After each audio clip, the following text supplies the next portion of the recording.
Good evening, and thank you for joining us on CBS LA. I'm Pat Harvey. And I'm Rudy Shabazi, and we begin with two separate rulings that could help tens of millions of Americans put food on the table. CBS LA's Juan Fernandez joins us now to break down the rulings and what it could mean for the SNAP benefits. Juan? Well, Pat Rudabay, one federal judge ordered the Department of Agriculture to distribute money to SNAP participants as soon as possible, while another judge ruled that not paying out SNAP benefits is unlawful. But the president just posted that his lawyers don't think they have the legal authority to pay for SNAP. He posted on Truth Social that, quote, "I have instructed our lawyers to ask the court to clarify how we can legally fund SNAP as soon as possible." But while courts decide what to do, 42 million Americans who rely on SNAP, including more than 5 million right here in California, are simply caught in the middle.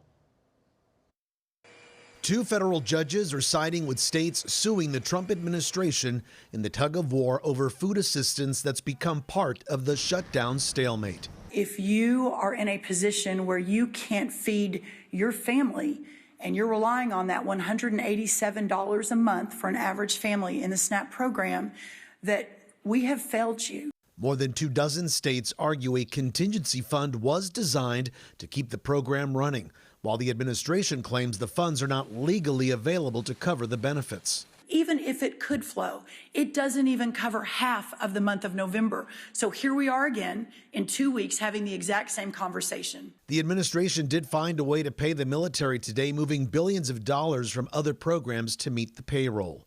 Republicans continue to urge Democrats to support a short-term spending bill that would reopen the government. But with the standoff now on day 31, President Trump is urging Republicans to invoke a so-called nuclear option. All they have to do is say, let's go, let's open up our country, and everything snaps back into shape. The president is pushing for an end to the Senate filibuster that would allow the Senate to pass legislation with a simple majority, but Senate Majority Leader John Thune has reportedly rejected the idea. And one of my priorities as leader will be to ensure that the Senate stays the Senate. That means preserving the legislative filibuster. Trump also slammed the Affordable Care Act's rising rates, blaming Democrats. The issue remains at the center of the government funding fight, with Democrats insisting any deal include an extension to those health care subsidies to lower health insurance premiums. All right, so here's where we stand. There are no formal negotiations scheduled for this weekend, so the shutdown will continue through Monday at least. Pat, I'll send it back to you. All right, thanks so much, Juan. And we have more on this story. Governor Gavin Newsom just sent out a statement about today's ruling saying, quote, "I'm proud to see courts agree that the Trump administration has a legal responsibility to support the SNAP program. The USDA needs to release all available funding for this critical program immediately. We are not going to sit idly by while families go hungry. It's cruel, it's immoral, and it is beneath us as a nation." Congresswoman Maxine Waters is hopeful that today's rulings by the federal judges will get SNAP benefits to those who need them immediately, but she also worries that cutting off food resources will lead to a much bigger problem. I'm looking forward to the court supporting us on the whatever it is, $5 or $6 billion that's sitting there, that's there for the purposes of this kind of situation. People are not going to go hungry. They're going to find a way to get food the best way they can, and some of that will be unlawful, and I don't want that to happen. Waters says Republican lawmakers are refusing to work with Democrats to find a solution.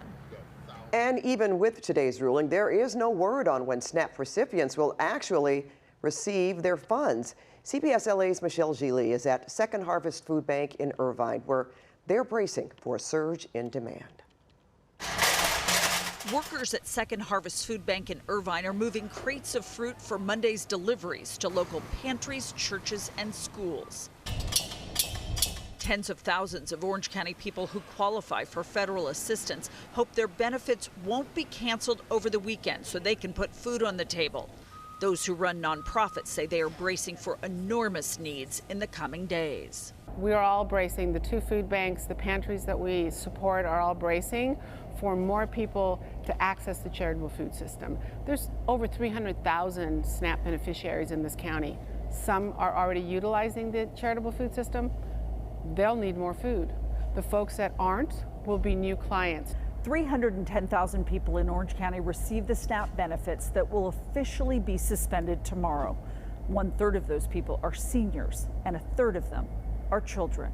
The impact of the judge's ruling for the government to fund the program known as SNAP will help, according to Second Harvest Food Bank CEO Claudia Bonilla-Keller, but likely not immediately. Anything to shorten the crisis and get SNAP dollars back into the hands of the beneficiaries here in Orange County will help. The question is, when will that happen? Because it's going to take time to rev the system back up again and get the money to the people that need it. Bonilla-Keller says there is no way that Orange County's nonprofits can make up the SNAP money lost in November, which amounts to $62 million worth of benefits.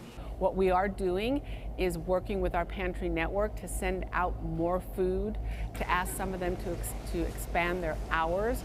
And we're working with our partners here in Orange County, with social services, with the county, to figure out what we can do while this crisis is still in effect.